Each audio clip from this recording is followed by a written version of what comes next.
Legend has it that somewhere on the other side of space is a diamond the size of a planet. And everyone is out to find it. So I guess it all comes down to one thing. Who'll find it first?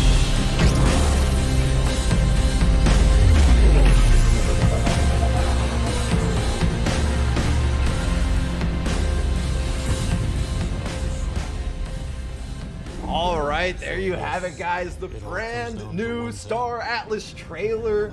It looks so sick. We are joined by an incredible cast of characters here now to discuss the trailer and the future of the blockchain metaverse that's being built. We are joined by the one and only Crypto Stash. We are also joined by another incredible crypto YouTuber, CAGYJAN, and then Zueljin, who has a massive gaming channel as well. And then last but definitely not least, we're also joined by Michael Wagner, who is the CEO of the Star Atlas project. All right, so let's start with you, I'm looking Crypto at Stash. myself in a big screen and you're talking. I mean, honestly, I didn't really know what to expect. You know, I knew the high quality of art that was coming here for you know, this game, but you know, when I watched, I was like, dude, this looks amazing. You know, you start off with the kind of like alien character there, and then it's pulling back, and it's, you know, it gives the breadth of this expansive universe that you're going to be a part of in the game, and you know, it's a hype video, man. Like, I get hyped off of that thing. You know, I'm like, I'm going to find that giant diamond. Hell yeah, hell yeah. All right, how about you, CAGYJAN? What was your first expression or first thoughts when you watched that trailer? I mean, I'm already confident in Star Atlas. I don't need any trailer. For me, this is like just kind of like a little teaser to something that we already know is going to be huge. And if you compare it to other games like that are space exploration, this one other game, I mean, I can see the vision of Star Atlas, and I'm confident in Michael Wagner. You know, we've been knowing each other since he came in, and I'm confident that this project is going to deliver. So yeah, this is just like one more thing, right? Spent time with Michael in real life, right? You guys went and partied it up for a while. Yeah, and we, you know, he explained a little bit more there as well. So I'm confident on this project, no matter what. Trailer, no trailer, it doesn't matter. It'll be the biggest game ever in 15 years, right? But you're copping out there, okay? I know we know you're confident in the project, but what do you think about that trailer? Like, what do you think the quality of it? Do you think it hypes other people up? No, yeah, absolutely. But I don't think it's that much. If you go to the Discord, we have way more things there. We have a lot of art there. So this is just like a compliment to that, right? It's short, right? You know, the quality, of course, is a high quality, but we have way more things. You go to the Discord and we have characters. We have, you know, there's a lot of content.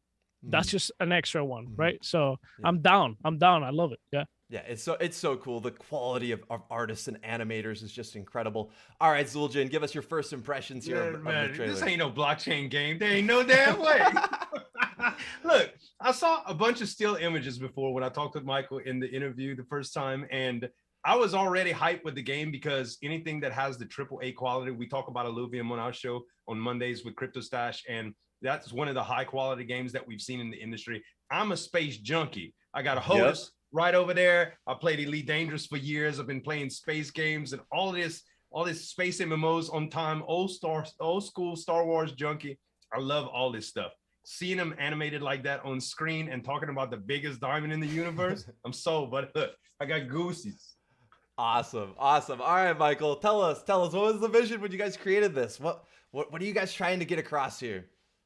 Yeah, well, you know, first of all, just thank you guys all for joining. I'm really grateful for you all being here because I'm usually the one talking the whole time. So this is going to be great, man, just listening to you guys jive on this. But you know, the trailer was, you know, largely Danny's vision, and I should give credit here to the whole team. Obviously, we've got some amazing talent across the board. The new website came out. All of the team members are now listed on the website from, you know, every department. So people had been asking about, you know, what is the caliber of talent? Who do we actually have on the team? How are we going to build this thing that is this like massive undertaking and vision? But, you know, circling back to Danny, we could have taken two routes, right? So we went the cinematic teaser trailer route, which is just to demonstrate further the vision that we have for Star Atlas and what the potential world will look like when we get to delivery of the Unreal Engine version of the game. Alternative to that, we could have created a trailer that was specific to like mini game gameplay mechanics or future gameplay mechanics, but that was really premature. And to us, the mini game is going to be fun. It's going to be a great way to get exposure and access and start generating revenue and income as a player off of those features. But that's really just the tip of the iceberg and what we're going to deliver. So we want to make sure that people have something they can engage in and play and have fun with, and again, earn yield. But long term, Metaverse is way bigger than that. Right. And so that's what we wanted to capture in this, is like, what is the world you're going to be living in, potentially spending, dozens of hours or many hours a week and month playing and earning from and creating a lifestyle for yourself in. And so I think we captured it. I've watched that trailer at least 250 times, and I still get the chills every time when it just drops that beat at the end. Yeah, it's good. Like I said, like that's what I meant. There's a lot of good things out there. Once you start digging into the game as like somebody who's like, oh, I'm invested, or I'm interested, or I've gotten early NFTs. But for those people who have no exposure, they've never heard of it, they've never seen it. You drop that trailer on them, and it's like, oh, whoa, this is what this is a blockchain? There's no way.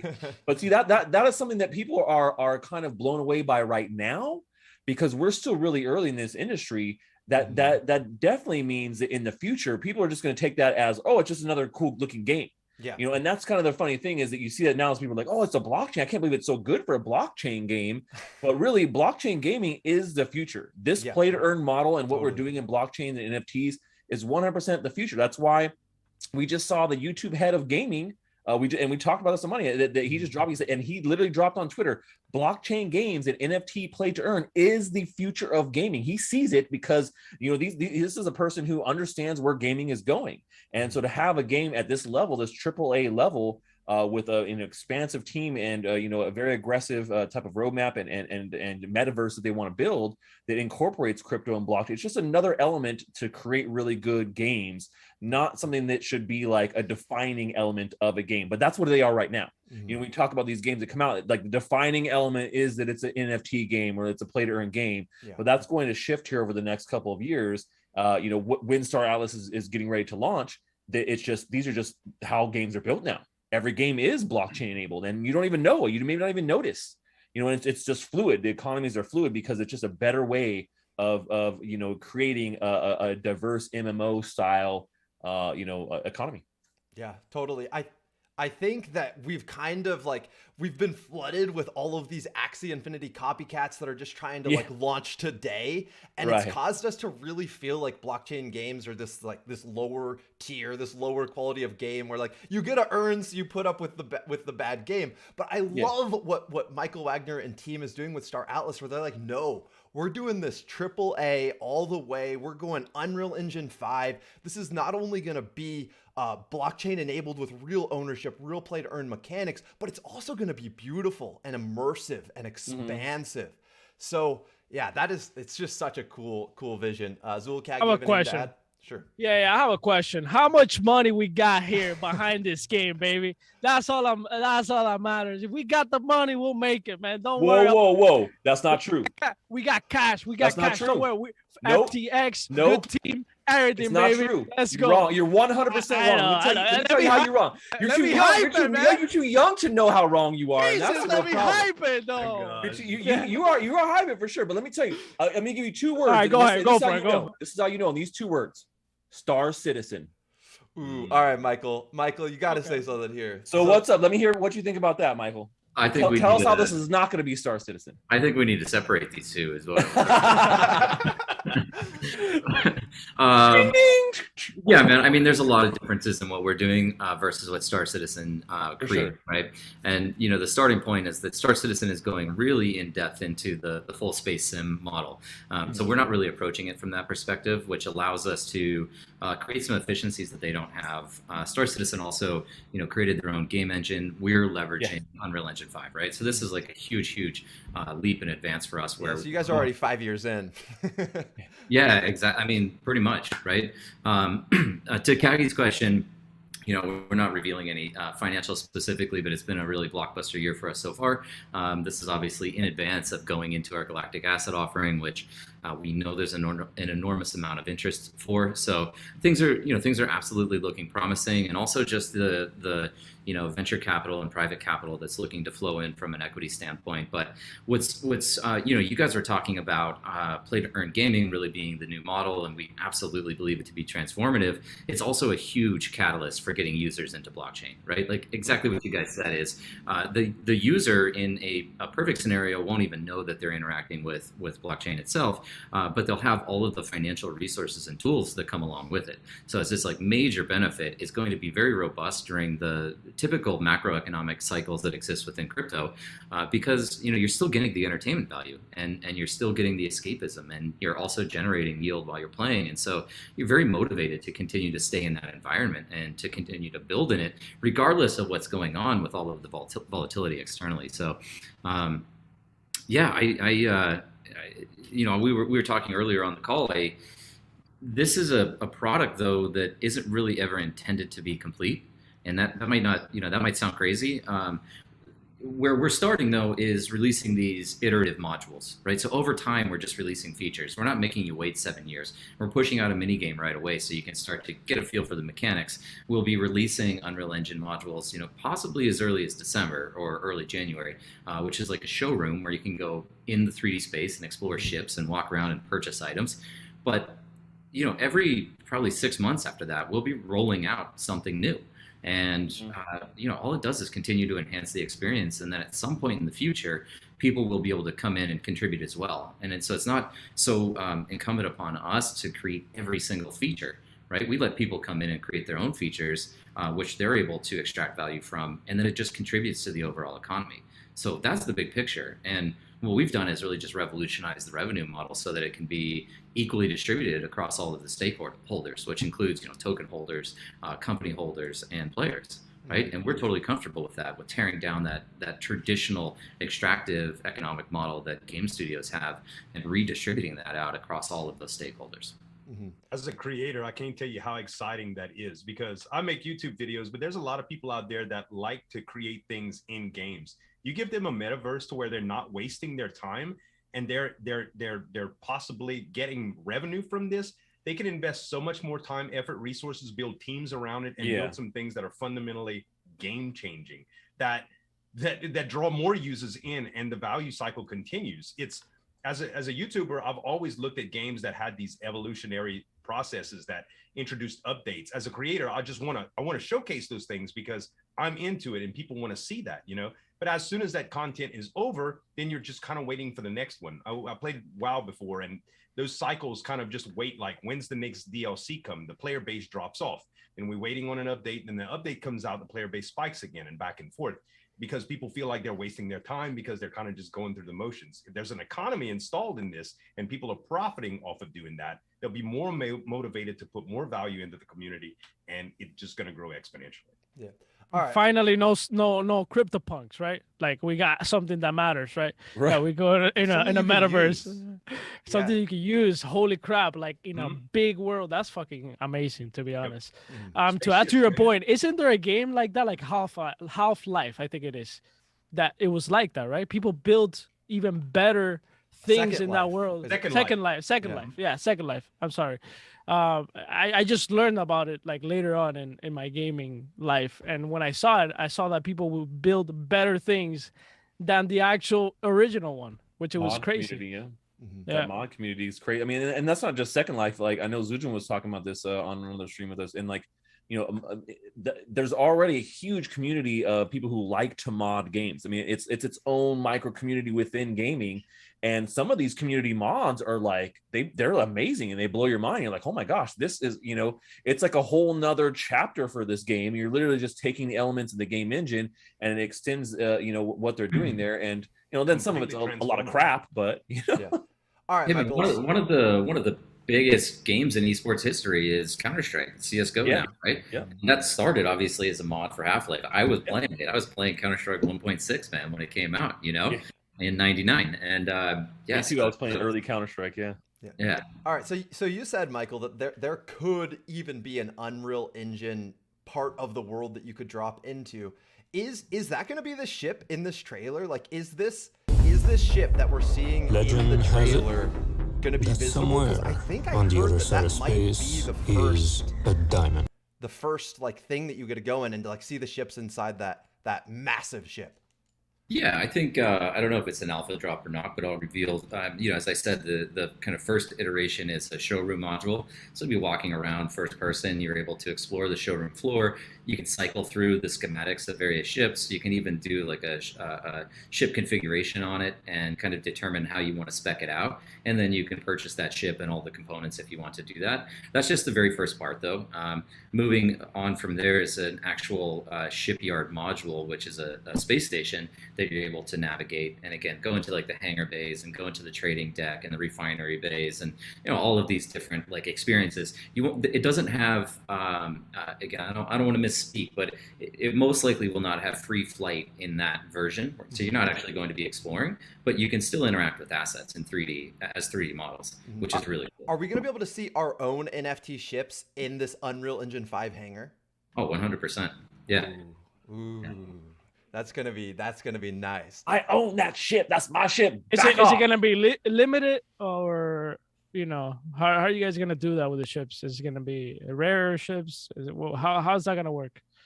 Aggies always after that alpha, man. Yeah. So I mean, we've got a pretty interesting model. I'm not trying to get the cheapy. I want the good one. I want the good one. Don't scam me here.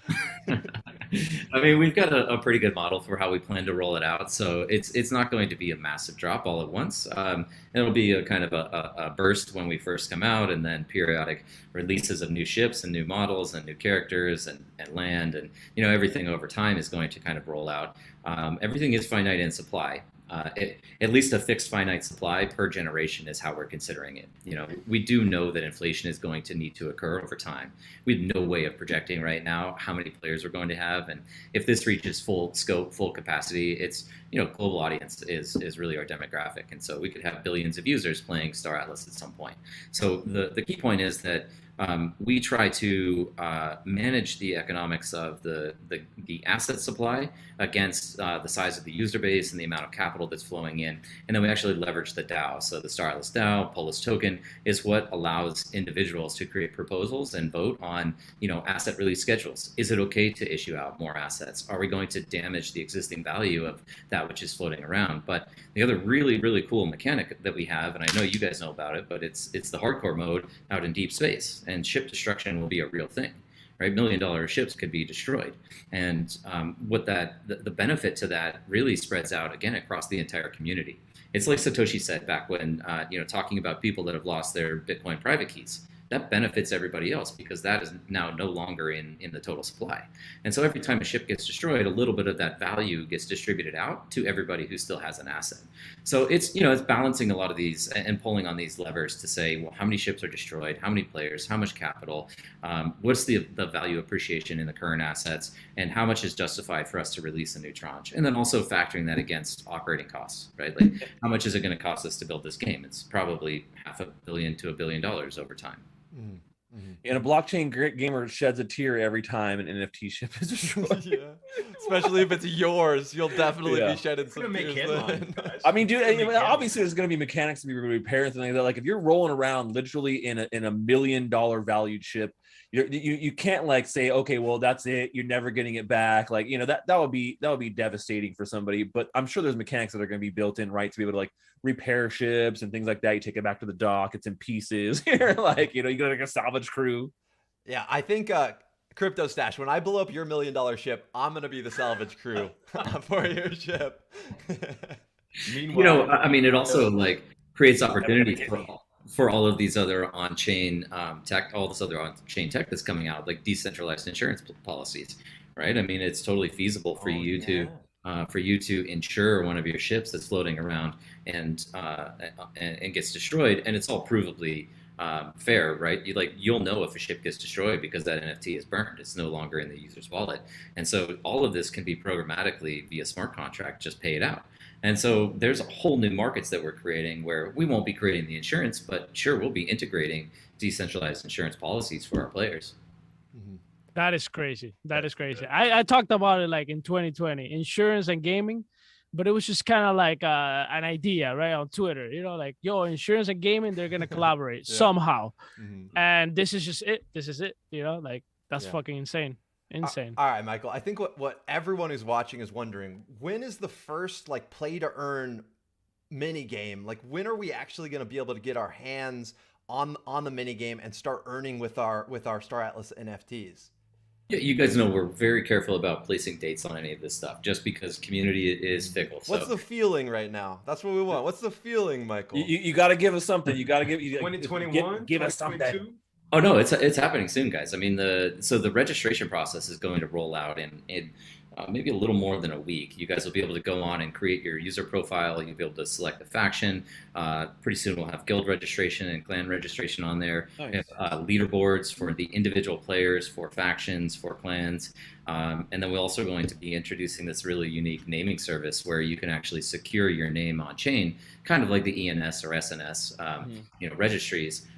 You'll have to purchase it, but you've got your handle as an actual asset that you can even turn around and sell later. Or, somebody's going to snag CAGYJAN's handle before he gets in and buys it, and then they're going to extort him. I'm not paying for it. I'm not paying for it. I'll just do CAGYJAN 1 or 2, whatever. It's like, good for you, man. Good for you. No, I don't mind, actually. They did that in Navagachi. They actually took my name. And the person wanted to give it back to me. I told him, nah, if I become big, you did a business move. I don't want it. He wanted to give it back to me. He felt bad. And I told him, no, keep it. If my channel goes big and somebody wants to buy that name, you did a good business move. Like, that's a good business move. And I'm not going to take that away from you just because you want to be nice to me. Just, you did a good thing. You did the right thing, as a business person, right? You're learning, So I would have taken that name in a heartbeat, dude. Nah, it's okay. That's how I do business. But you're a very kind and gentle soul, as we know, Kagi. Sometimes. Yeah, or you could just take his name and then burn that NFT, so we're permanently gone.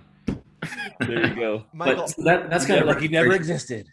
Yeah, that's kind of registration process. And then, maybe 30 days after that or so, we're shooting to have the first module of the mini game that's ship missions. And we consider these pseudo blind, but it's again not really open flight in browser, but you can execute missions. The cost input to that is purchasing fuel. So every time you want to undertake a mission, you have to purchase fuel. This is the other really cool thing about the way that our DAO works is through the new economic and game economy paper, we've restructured the way that revenue from the metaverse and externally flows into us as a company. And so, originally the proposal was that all of the fees and everything, so when you're paying Atlas to refuel your ship or repair a ship, purchase a consumable, upgrade items, all of those fees were going to flow into us, and then some portion of it would potentially be burned or contributed to a pool or distributed out in some other way. But we've drawn a line between that. And so now all of the economic activity in the metaverse itself, all of that Atlas that is captured through operating costs actually flows directly into the DAO. And then the DAO gets to decide. So, through the decentralized community, the DAO gets to determine what to do with those funds. And it could be distributing it out to stakeholders as rewards. It could be reinvesting back into, Automata, which is our design studio that creates the game. It could be re-injecting that back into more subsidies in the economy to attract new players. And that last one, I always like to touch on. It sounds kind of counterintuitive that you as a stakeholder would opt to put money back into the game economy. But the truth of the matter is, the bigger the economy gets, based on how many players and the activity in the game, the more rewards the DAO will get over time. And so think of it as an investment into the future of how big can you get the game. And so that, and then they can also vote on just destroying or burning tokens over time as well. Pump your bags. Pump your own bag. And the beauty is, it's like the community at large, the stakeholders, get to make these decisions. It's not in our control. And we're at some point we are effectively just a contractor to this organism that lives out there, the concept of the Star Atlas metaverse. And we have the monopoly right now to create all of the ships and the assets. But over time, that could even change, right? Based on the economic council of the DAO. So a pretty really innovative new take on, again, everything from revenue models to company economics to the types of things that can be created in the universe. All right, so we're about double the number of viewers we had when we first played the trailer at the very beginning. So I want to play the trailer one more time, and while it's playing, Crypto Stash, Kagi, Zul, think of like one question each maybe for Michael. I think that would be really cool. And then I have another one as well. But let's show the people the trailer one more time because it is so epic. So here you guys go.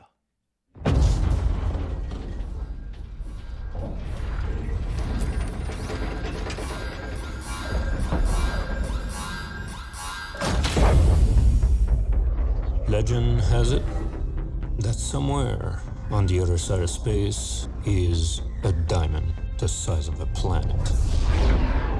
And everyone is out to find it. So I guess it all comes down to one thing. Who'll find it first?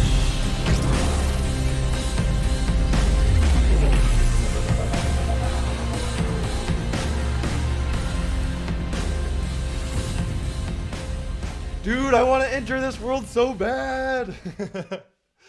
Oh man, that is so epic. I'm gonna be watching that 100 more times for sure.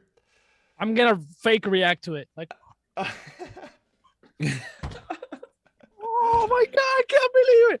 That was what I was looking for earlier, man. That was exactly what I wanted from you. Just what? All right. So He's Michael, like, oh, we see all the cool stuff in the Discord. I'm like, the thing is that I've seen so much of it that this Right. is like an extra thing, right? It's Yeah.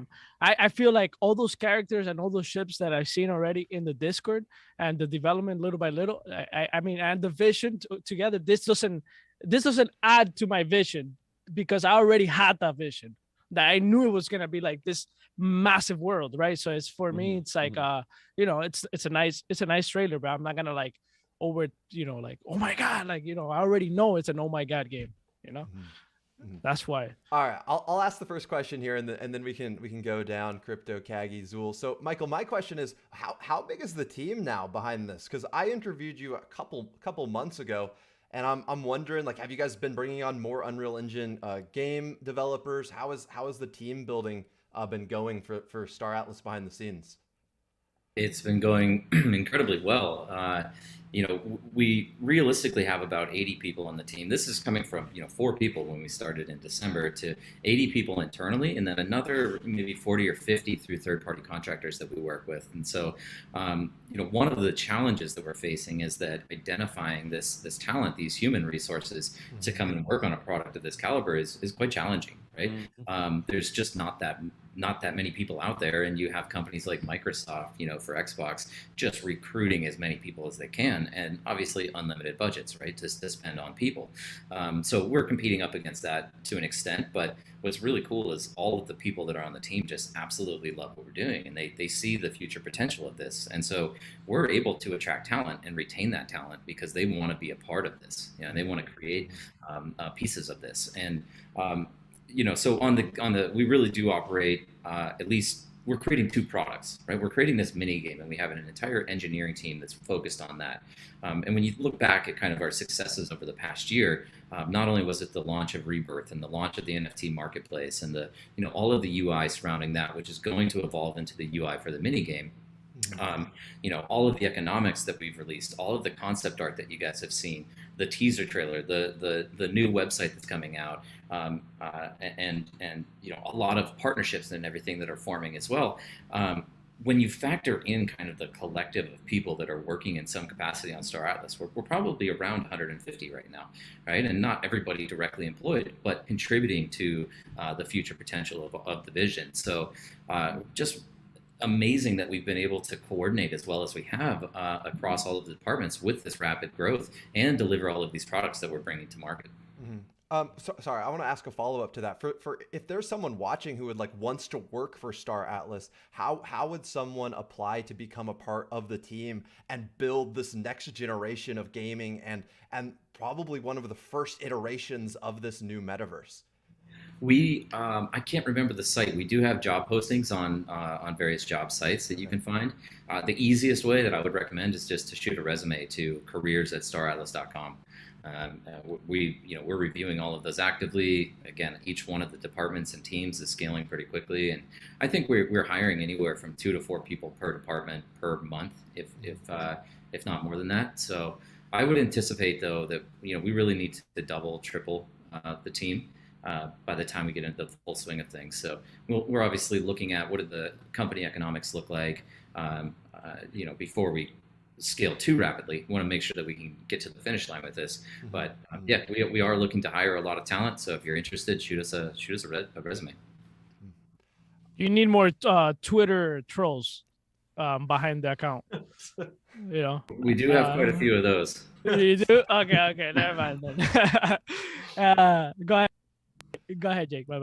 I'll say a crypto stash. Go for it. You got a question for Michael? So yeah, with the kind of upcoming mini game that you guys are going to come out, what is your plans with the launch for the actual tokens for the game? Is that going to be something that you guys are going to be launching ahead of that, or with that, or are you going to really keep that until you get closer to the actual full game launch? What is the kind of plan with the, because I know you guys have a dual token system, and so I want to know what you guys' plan is around that. Yeah, they're going to roll out at the conclusion of the TGE. So we're on FTX with an IEO. We're running through Radium, which is a Solana decentralized exchange, liquidity pool, AMM, and then we're also running on Apollo X. Apollo X is creating a really cool launch party experience for us that will last something like 2.5 hours. We have DJs performing. It's this like virtual world itself, and we're going to be streaming that along with the launch party. But the tokens will have utility at launch of this registration process, because it really depends on what the various exchanges decide. Obviously, we don't have any control over what the exchanges do, but if liquidity pools start opening up and like fusion pools start opening up, then there's a place that you can actually deploy your tokens to start generating some of that yield anyway. Right, and then shortly thereafter, as the mini game comes out, you're going to need Atlas to start playing. That's what I was kind of asking you. Yeah. Exactly. Yeah. So I didn't know if you needed it for the mini game, or if that was something you didn't need until later on. It's really based on these like operating costs, right? And one of the big additions that we have on land assets is this land value tax concept. It's all in the economic paper, but the core principle is we want people to be utilizing land, not just acquiring it and sitting on it. And so there's this constant burn rate for somebody that's sitting on land that's not actually in production. Now, if you're producing on it, it's generating Atlas, which you can then use to pay your taxes. But if you're not, then it just eats into the return of a would-be speculator on these assets, right? But the whole idea is we want players that are going to use it and contribute to the economy and actually be a part of the community. We want them to have access to this. But I will, make one aside on that, is that doesn't mean that there's no potential for people to come in and just acquire a lot of assets, because, and I've said this before, the metaverse will create one of the largest, if not the largest, job markets in the world, and opportunities for people from all over the world to get engaged. And so if you're somebody that owns a ton of land, you can't manage it, you go out and you hire, 10 people, 20 people, or 100 people to manage that for you. And now this becomes, as I said, the job economy within Star Atlas, where even if the individual player isn't able to own all of the assets, they now have a new job opportunity that potentially pays them more and a higher standard of, gives them a higher standard of living than working in their local economy. So I think that's a really compelling reason for people to acquire these assets, and they just turn it into a business, right? Mm-hmm, mm-hmm. I want to show this advanced mining town on the new website. It looks just absolutely beautiful. A player is going to be able to own like a massive, like gorgeous, like high level mining town. Like that is your vision. Like hundreds of people will be able to own something like what I just showed on screen, or thousands or tens of thousands. And it doesn't stop there, right? So it's, going back into this employment model. I think I just spoke a little bit about this with Whalefriend just earlier today, but there's a lot of activities that surround operating a business, and so maybe it's employing somebody to manage your mining equipment for you and keeping it online and making sure that it's actually producing. But then maybe you need to hire somebody as a freighter to take materials from the planet to some refinery somewhere, and that's their job. They fly back and forth. You need somebody at the actual refinery to complete these processes and start crafting. You have somebody that's on a trading deck that's looking to pick up those commodities that maybe they don't have access to because they don't own a parcel of land that produces that. And then also, I think a really big thing is that there's going to be security services in the game, especially for deep space. If you're carrying a freighter with, a payload of $100,000, the last thing you want to do is get ganked out there in deep space. So you hire a crew of people to come in and protect you while in flight. And so, the whole aggregation of that could be hundreds and hundreds of jobs per individual decentralized autonomous corporation that's operating in Star Atlas.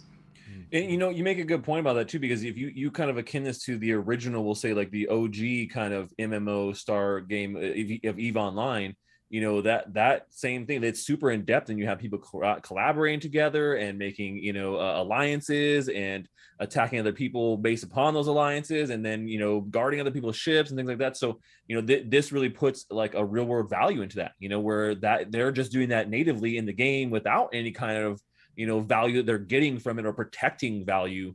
Now you really got you got to put your money where your mouth is in something like this. I think that's an interesting take on that. And so do you think something like that is going to scare people off from playing it because it maybe it is too much, there's too much to put on the line? I think what will happen over time is we'll see more specialization in career paths. I think being a generalist is going to be difficult to survive. And so, you're going to identify that style of gameplay that you actually enjoy, and then you're going to contribute back to the economy through that model. What's cool about that is there are so many different career paths. And this is a big question about, not only blockchain gaming, but how do you retain the audience's attention for a long period of time? Yeah. But, they need optionality. If it becomes a grind and just routine, then people get bored, right? Even if you're making money. So, you could be a miner one day and a freighter another day and go out and explore the next day, and also go and be on a security patrol the next day, right? And like your strength in any one of those paths will depend on how much time you've put into it and how upgraded your ship is, or upgraded your land is. But there's just like infinite possibilities in the way that you can participate in the game, which is, that's attractive to gamers. Yeah, man. The crazy part is I seen GTA on Twitch blow up, and I'm like, these motherfuckers are playing this hours, 12, 13, 14 hours a day, actually RPing, like RPing for nothing. Yeah, that's the MMO life, man. That's MMO life right there. I've definitely spent 14 hours a day in MMOs, dude. Like, and it sucks away your time, but like you're immersed in it. You have community, you have friends, you connect there. And I think that we're seeing that more and more and more, in the younger generation, even more. It's a bigger part of their life, and that's what everyone is doing. And like everyone always talks about that Ready Player One type of thing, where you have these metaverses, and it's just like that's where you go. You're spending your entire day there versus it being in the actual physical surroundings. And I mean, there's upsides and downsides to that, of course, as we'll know. So having that balance over time is going to be interesting. But yeah, seeing the beginnings of it right now with blockchain, I think, and VR kind of coming into its own, and more people spending time online in these metaverses, it's creating this perfect storm. Yeah, Aggie brings up a point that I wanted to talk about too, which is the social aspect of everything. Like, what's to stop somebody from being completely just casual and wanting to share an interactive experience, being a tavern owner in this mining town, instead of something grandiose, and huge with big responsibilities? Man, I just want to talk with people and play the game, and play the space. How is the communicative aspects going to work as far as talking with other people, getting in touch with other people? Will there be an email system, in-game messaging, or will you actually have to walk into a tavern, poke somebody on the shoulder and say, hey, who owns that spaceship outside? Those are all great questions. So we don't really have completely spec out yet, but it is like futuristic based, right? So we want to make sure that communication is seamless, and yet at the same time, you still need these barriers so that you don't want everybody listening into your private comms. So maybe you change a channel if you want to speak to a specific part of your clan, or you want to be talking to everybody in the tavern. or you're just talking to the person next to you. So I would think that some form of messaging, the email system, voice will all be enabled in the metaverse. But I think that the social aspect you're describing is also just going to be like a major cohort of people that exist. And they might never leave the central space station. You know, right. your example of a tavern or somebody that is like curating NFT art and they purchase an art gallery and they host that, or people hosting concerts or you know, music festivals or even digital conferences. Like any of these things can exist, and it's not even centered on the gameplay at all. It has nothing to do with attacking other people and dominating land and taking over space. It's just, here's a new space that you can interact with anyone. And I think that the future of the internet is the metaverse, and it's going to completely displace and disrupt things like e-commerce. You know, why go to Amazon.com when you can go explore that asset in 3D and then have it delivered to your house? Like that's really, you know, that's really cool. Yeah, cool, man. Thank you. That was a great question, Z. Yeah, for real, man. I was thinking the same thing. Like, do I really want to buy? Yeah, do I really want to buy all these assets? Right. And somebody asked in the chat, like, what if I want to be kind of like a solo person, right? And that comes into play. You could just have your little story, your little thing, right, going on. You don't have to, you know, have all these assets and all this stuff. You can just be you as well if you wanted to. Yeah, so that's cool as hell. I'm just picturing simple stuff. You know, I went to the market today. This is the dope NFT wearable I got, man. And remember that raid they had on that space station? It commemorates that. Check out the back. You know, people want to do that in metaverse. Yeah. And I'm picturing like you're hosting a meeting, and literally people, you load them up in a ship and you fly them to your planet. Like, how epic of a meeting would that be? Like, woo. Taxi. We have some really cool habitats that are going to exist too, that are on like these mansions on floating asteroids and VIP lofts and what is it, the penthouse on a space station. These are all things that people are going to be able to purchase, and it's all like super VIP, right? If you want to buy that penthouse, it's, you know, people are going. That's how you flex in Star Atlas. How much? Come on. I gotta start saving, man. I'll be honest with you guys. I mean, I wouldn't be surprised to see assets sell for $10 million in Star Atlas. All right, but you know, you gotta gift us one at least. Like, you gotta hook it up, though. You can't. The YouTubers compound. We have our own little asteroid with a It's like I have Pierce X4s for all of you. Perfect. Nice. We'll fractionalize one of those mining rigs, guys. And No. Hey, yo, Michael, we can't keep working with you like that. You know, you gotta hook it up with a few penthouses. You know, come on, man. I want the mansion on the planet. We can all hang out there, host our live streams. Intergalactic pink pad. I mean, that's what we need. Like intergalactic pink pad. I just want to saddle on a big engine on one of those spaceships. Yo, this is your time, yo. Ride, bro, please? If you want something, this is a moment. Yo, start asking right now. Yo, we want penthouses. We got spaceships. We want everything, man. It's 4 versus 1 right now. We got the advantage. I'm just going to sit silent on this one. Yeah, he's like, all he has to do is just say nothing. But Stash, that was a good point you made about fractionalization too. Like, you know, even if it is a $10 million asset, why not pool some capital and purchase it together and have that operated through a smart contract, so everybody's proportional ownership is recorded on chain, right? I mean, all of this is changing. Like, that's title to property that can change hands. That could even be added to a will. And if you never sell your penthouse, then pass down to your kids or your grandkids, right? And these are like the permanent history of the transactions. It's all native on chain. So I think it's really cool. The thing about those more expensive assets is we're still tying in ways that people can monetize that, right? Jake, I think you said that, or whoever mentioned the kind of the taxi service. You could just buy a big ship, again, not even explore space. But when there's a concert, say deadmau5 is playing a show and it's on a remote planet, and we get all of these millions of users that come in and don't own anything, right? They're able to enter into the metaverse and walk around, but how are they going to get there? Well, boom, you just go shuttle them back and forth all day and you charge a ticket to get there. And then there's a ticketing gate to get into the concert, and you have to pay. You either have the NFT, you've got a deadmau5 NFT that allows you access, or you pay the price, right? You just pay the toll. sick, dude. Owning like a taxi company, a few vehicles. Oh, I'm down. I'm down. Hell yeah. That sounds sick, dude. I mean, hopefully we get enough people. That's really my concern here. You know, these games are massive, right? Yeah. So are we gonna have enough people even in 4 years? You know, we're still early. Even in 4 years, we're still gonna be early into this transition into the metaverse. We're still not there yet. That's the truth. So how long is it gonna take to fill this out with massive amount of people, right? Like, it's fun to be around. That's what's really been my concern with this type of games. They're so massive that how do we get so many people? Of course, there's an economic incentive here, but I don't know. That's basically my concern. I mean, I'm biased, but I think it's an extremely promising future. And just seeing Axie with over a million daily active users, I think the potential is real. And what we're building is probably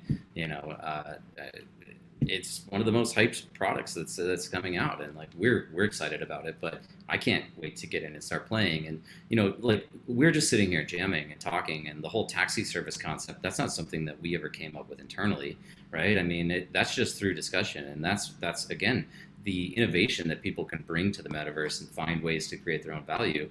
And depending on how they want to engage and how they want to play, that's the opportunity that we're creating. This is way more than a game. The game is kind of our tip of the spear, and the subsidy behind it is how we attract those initial users. But where it evolves to from here is up to the people that are actually involved in playing. Mm-hmm. Yeah, and I think there's no shortage of people that want this world to exist. And like, even if you look back on past MMOs like World of Warcraft, which like it got to like nearly 20 million monthly paying users, and you couldn't generate any value for yourself out of that. Like, if that world could have 20 million paying users, like how many people might want to live inside of Star Atlas when you can actually generate real world value for yourself? Like, this is something new, and we don't know what the limit is. Like, for sure. Again, I think that global population is being the audience. That might sound hyperbolic, but I think it's real. And how many like underprivileged people are there around the world, and even if we just targeted South America, Latin America, Southeast Asia, Philippines, Africa, right? And obviously this is contingent on being able to get them the technology they need to get into the game. But assuming that that's possible, that right there is billions of users who can rise out of poor economic conditions or governance systems that they live within in those regimes. So the potential is real. I think it's going to grow pretty quickly. The way that we have defined our revenue model allows us to incentivize that user growth without necessarily impacting our bottom line. And in fact, it's synergistic and mutually beneficial for us to have this dynamic with players where they feel that sense of ownership, and they actually have it. So we'll see, yet to be determined. But just seeing the growth in our community since the beginning of the year, and especially over the last couple of weeks and some of these experiences that we're bringing out, my bet is on a lot of players. Just being able to transition from mundane style of earning to even supplement your current lifestyle and maybe do whatever you do professionally less, that's a little bit more mundane, is very, very attractive to me. That's what play to earn was great for me. I have a job that you could say that I really love. I love creating videos and stuff, but at the end of the day, some days it's work. It feels like I've worked, and being able to just release, and play a little bit of Axie is very, very rewarding for me, because I'm not completely wasting time, and I am enjoying myself in a way that's not stressful, unless I'm up against, Terminator teams all day long or double aquas. But the majority of the time, though, I really, really enjoy myself. And it lets me know, like, if I don't put in 60 hours in the studio, I don't have to do without that income if I just want to enjoy myself a little bit. And that gets to scale after a little while, especially to people in other countries that have a hard time earning rate. So I think that's a really good point. And, another thing I'd like to discuss is just how we're going to be able to fractionalize our time and monetize those smaller units of contribution. Like right now, the world largely operates under these large discrete units where you have to go into an office for 8 hours, right? And you may or may not be productive that whole time. You might be watching YouTube, reviews, or you may be on Reddit, or, messing around on Facebook, but you're still stuck there in the office, and you have to commute back and forth, and that takes time. And So you know, in the future, if you're in the metaverse and you have 30 minutes to kill, well, just hop in. Now you're working, right? You're working for 30 minutes, and you might do that 5 times throughout the day to take a break. And you just put 2.5 hours in. You had fun. You made some money, and it supplements your income, and it doesn't feel like another job, you know. But if you want to work 2 jobs now, you're working 16 hours a day or more, right? So I think that that model around time fractionalization is also going to transform the way people make money. I have a question about that. About, you know, this actually we have a problem, right? Where there's people that are lending their assets, right? And I agree with anybody lending their assets however they want, right? But I also have my standards as a person, right? Some people don't agree with people going and, you know, charging a certain percentage versus another percentage for lending their assets, right? So how are you guys going to manage that? Are you guys going to control that? Because I could be like, yo, I'm paying this guy from Latin America that earns maybe $5 a day, right? Because that's how much they earn. I was in El Salvador 1 month ago, $10 a day. And I was tipping $10 just for fun. And they would be like, what? What is this, right? So people might take advantage of that, right? Okay, so I'm just going to pay this guy $5 an hour, right? With my assets inside Star Atlas. Are you guys going to manage that? Are you guys going to put your foot into that? How is that going to work? I mean, you could build it from within, right? Where you lend your assets from within the platform and you only allow to take a certain amount from people that are using those ads. I don't know. I just don't know. But is that something you guys thought about? Of course. However, I'm kind of the opposite mindset. I mean, we have no intention of interfering with the way that the free markets operate inside the economy of Star Atlas. And you know, even if somebody is only paying somebody in a developing economy, you know, $5 an hour, I mean, in your example, right, if they're making $10 a day and now they're making $40 a day, then that's still a substantial improvement over their standard and quality of life. I'm not against it. I'm not against that. Yeah, they have to accept those terms. You know? They do. Yeah, and I'm not against it. Okay. And this is the other really big point on it is right now, you know, society is trapped within geographic borders. And so it creates a lot of friction for people to be able to find alternative opportunities. That's all destroyed in the metaverse because it's digital, it's virtual, and you can travel anywhere in the universe. And this is why the job market is going to be so big and very competitive. If you're not paying compelling wages to somebody, regardless of where they are in the world, they will be able to find another opportunity in the universe. And it's going to create this natural competitive market for labor. And it should serve very well to match production to labor and kind of equalize the distribution of wealth, even around the world, in the long term, which is a crazy, mind-blowing statement, right? Yeah. No, and it's going to equalize opportunity. And one of the other things that I've been thinking about a lot is how these play-to-earn games really are going to be an incredible way where first world countries want to start like putting wealth into third world countries, because play-to-earn games are, and I said this in I think our last interview, a transfer of wealth from the rich to the dedicated in a lot of ways. Yeah. Great quote. I mean, and that's always been the case. I mean, that's what you have now. That's how everything pretty much works, is that, you know, the people who have the time don't necessarily have the money, and they're willing to trade that time for money. And the people who have money and are willing to be able to say, hey, I'd rather pay someone to do this. You know, that's how the world was already working. So for it to work in the digital respect the same way, it only makes sense. And we really haven't had that. I mean, not fully embraced, right? There's people out there that are straight hustling, you know, online gold and selling it and like, you know, places like eBay and things like that, but, or black markets, things for some of these games. But in general, we haven't had it like really sanctioned, I guess, in a way.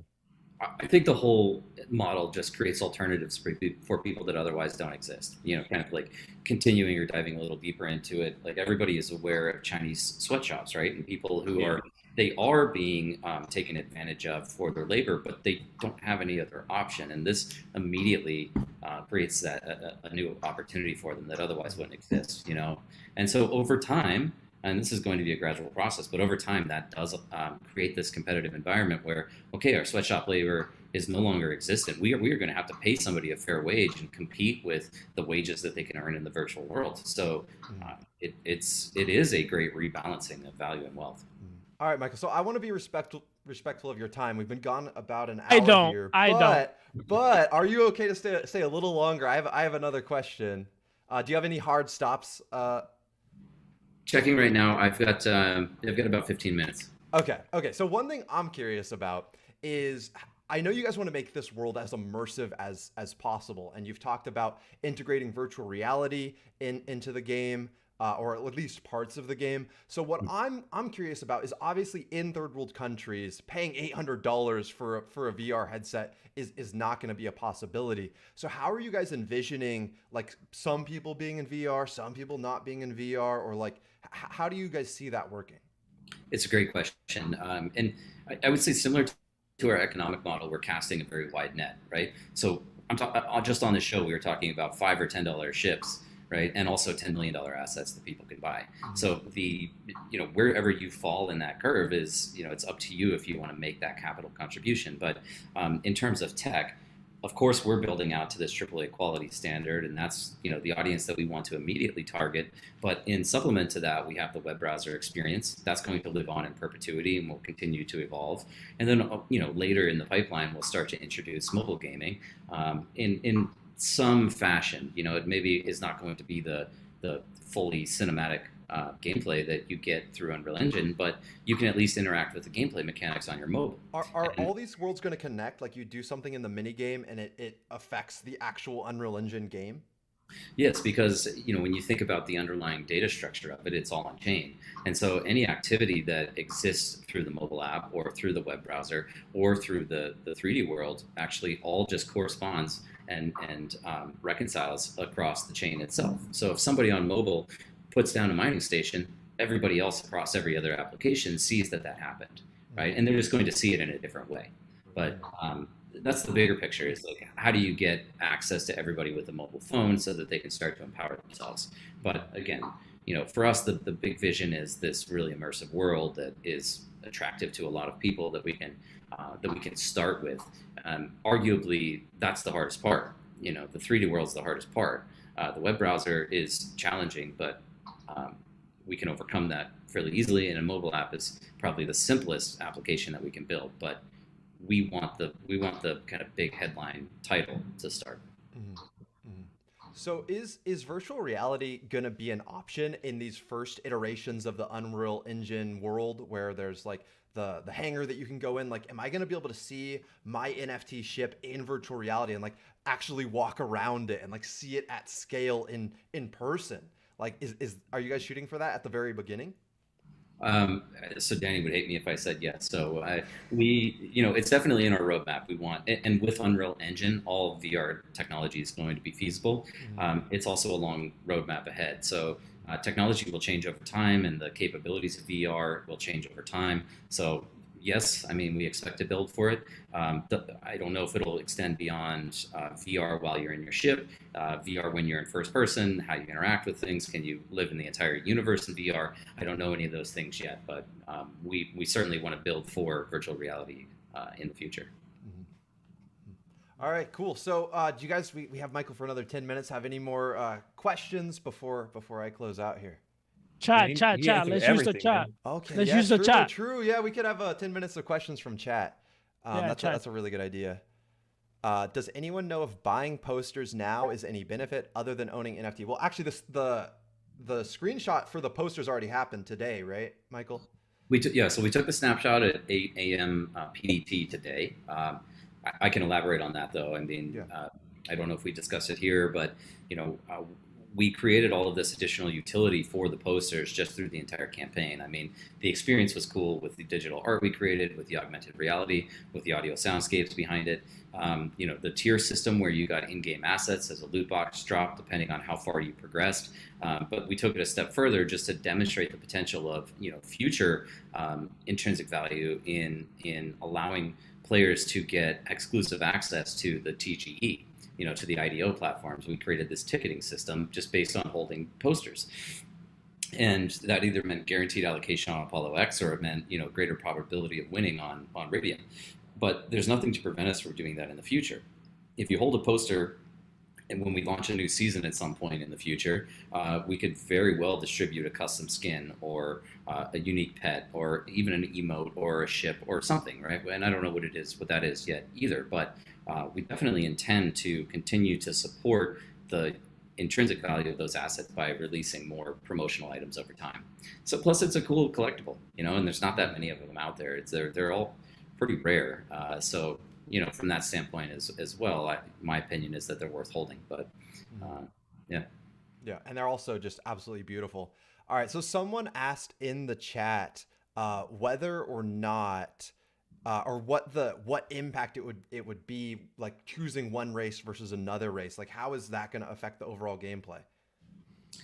So even though we have the faction system in the game, the 3 different factions, with Mud, the humans, the Oni, which is like a set of alien races, and then the Ooster, which is advanced android kind of race. It's all of those races will be commingled in every one of the core faction zones. So it's kind of like, what do you want your character to look like? And there is the likelihood that they have some type of specialization to them as well. So selecting one race means you have an advantage in one area but disadvantage in another. A lot of the balance in the game is being crafted around, really just rock, paper, scissors. It's like somebody always has to have some edge over someone else, but a disadvantage against another party. So that's how we're thinking about balance right now. And it's largely, though, what character do you want to play? Who do you want to be? And then the other big thing, though, with Unreal Engine is they have this Metahuman engine. Have you guys ever seen the Metahuman video? It's unbelievable. I recently looked at it on another project that they're implementing with a VR project, and it's mind-blowingly realistic. Yeah. So for those that don't know, Metahuman like I said, through Unreal Engine, allows you to map your face to the face of an actual character, and it doesn't have to be your face. You can custom create anything, but it looks super hyper realistic, just like a real person. But it also mimics the movements and twitches and muscle movement on your face, and so it can be a character that you want to look like, a person that you want to be and represent yourself as. But as you're talking on your microphone, it's actually moving your mouth, to correspond with the words that you're saying. So again, Unreal Engine is going to provide so many advantages to us in moving forward, and just the how expeditiously we can progress with game dev. All right, so Josh Freeman, who is the sound engineer for my channel, actually asks, will there be an opportunity to earn in Star Atlas without purchasing anything beforehand? Not initially. Like I said, you'll need to purchase at least a ship, or at least a land claim or an orbital space station. The big difference, though, is I don't consider those to be expenses. I consider that to be almost like putting capital into an escrow account, because you can always get it back out at the end. If you decide you want to stop playing, it's not like if you purchase a video game through, when it's like the Steam sale is going on and you buy 20 games and then you only play 1 or 2 of them, but you got the titles because they were cheap. But it's not like paying for the title, because you're purchasing something that's usable in the space. And when you leave, sell it if you want to, right? And recapture whatever money you put into buying it. Of course, that's all secondary markets. So we don't know what the value will be in the future. It could be higher, it could be lower. But it's really just it's like staking an entry fee to be able to get in and play around in the theme park, right? But the answer is yes. If you guys have been listening, this is going to be a big ass world. You can do whatever you want. You can work as a taxi. If somebody owns a bunch of taxis, you can be like, yo, lend me your taxi. I'll drive for you, right? And you'll have fun because you're playing. So yes, you can play this without owning anything. That is the answer. Yes. There's going to be many things you can do. Well said, Kagi. Yeah, great point, man. You can be employed by somebody else. So yeah, really well said. I think, in terms of like asset ownership and earning assets, owning assets begets owning more assets, right? But yeah, certainly entry points once the economy develops out. Yeah.